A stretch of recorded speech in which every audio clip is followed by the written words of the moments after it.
आज बीजेपी की core group की बैठक होनी है, जिसमें केरल, तमिलनाडु, पुडुचेरी, पश्चिम बंगाल और असम में विधानसभा चुनाव को लेकर मंथन होगा।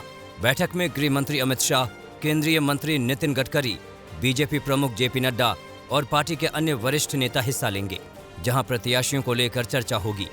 इससे पहले कल रात असम को लेकर कोर ग्रुप की बैठक हुई। बैठक में असम के मुख्यमंत्री सर्बानंद सोनोवाल और मंत्री हिमंता बिस्वा शर्मा शामिल हुए। आज असम और बंगाल के उम्मीदवारों की पहली लिस्ट जारी होने की संभावना है।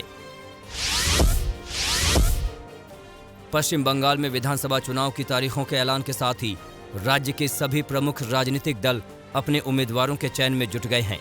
खबर है कि टीएमसी अपने उम्मीदवारों की लिस्ट बनाने में जुटी है और 5 मार्च को पार्टी एक साथ सभी उम्मीदवारों की सूची जारी कर सकती है।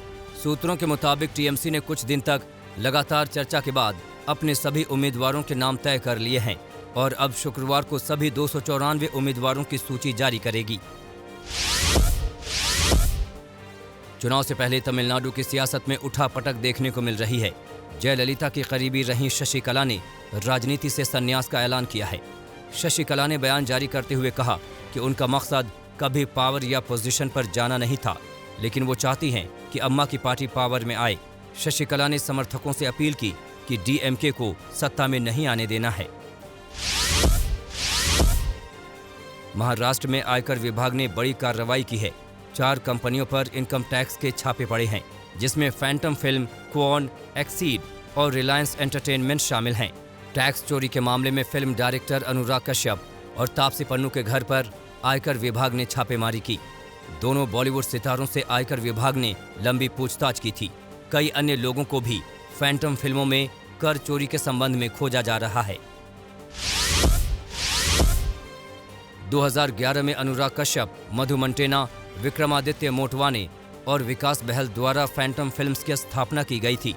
हालांकि अक्टूबर 2018 में कंपनी को बंद कर दिया गया था। सूत्रों का कहना है कि कंपनी और इनकी ओर से दायर रिटर्न मेल नहीं खाते हैं। ये सीधे तौर पर टैक्स चोरी के संकेत हैं। इस मामले में पहले विभाग की ओर से पड़ताल की गई, फिर सर्च वारंट हासिल किया गया। आयकर विभाग की कार्रवाई पर संयुक्त किसान मोर्चा ने केंद्र सरकार की निंदा की है। संगठन की ओर से कहा गया है कि हम समझते हैं कि ये छापे किसानों का समर्थन करने पर सरकार की बौखलाहट को दर्शाते हैं।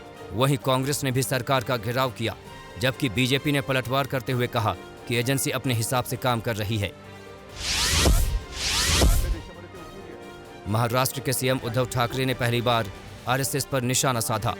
बीजेपी पर तंज कसते हुए सीएम उद्धव ने कहा कि स्वतंत्रता संग्राम में शायद शिवसेना नहीं रही होगी, लेकिन बीजेपी भी याद रखे कि आरएसएस भी कभी स्वतंत्रता संग्राम का हिस्सा नहीं थी।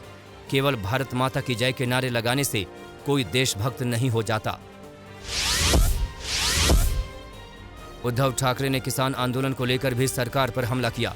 उद्धव ने कहा कि किसानों के लिए सरकार कील लगवाती है और चीन दिखता है तो भाग जाती है। उद्धव के बयान पर पूर्व सीएम देवेंद्र फडणवीस ने पलटवार किया। फडणवीस ने इसे देश और भारतीय सेना का अपमान बताया। हरियाणा की खट्टर सरकार ने प्राइवेट सेक्टर में जॉब रिजर्वेशन को लेकर बड़ा कदम उठाया है। राज्य के युवाओं को निजी सेक्टर में 75% आरक्षण मिलेगा, जो 10 साल तक लागू रहेगा। नई रिजर्वेशन पॉलिसी हर कंपनी, फैक्ट्री, औद्योगिक क्षेत्रों पर लागू होगा। इनमें कार, ट्रैक्टर, बाइक, साइकिल और अन्य औद्योगिक इकाइयां भी शामिल हैं।